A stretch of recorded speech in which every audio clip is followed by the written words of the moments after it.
So I just came in here to tuck Maple in, and this bowl had a bunch of crusty, arty food in it. It did, didn't it? It was food she didn't eat. And what did you do?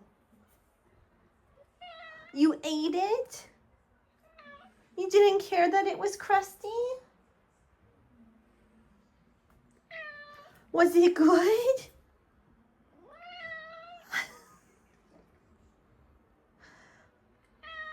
You just love food? Yeah. You don't let any of it go to waste? Never. Right. You'll take care of it? Oh, thank goodness, Maple. But you don't have to eat that.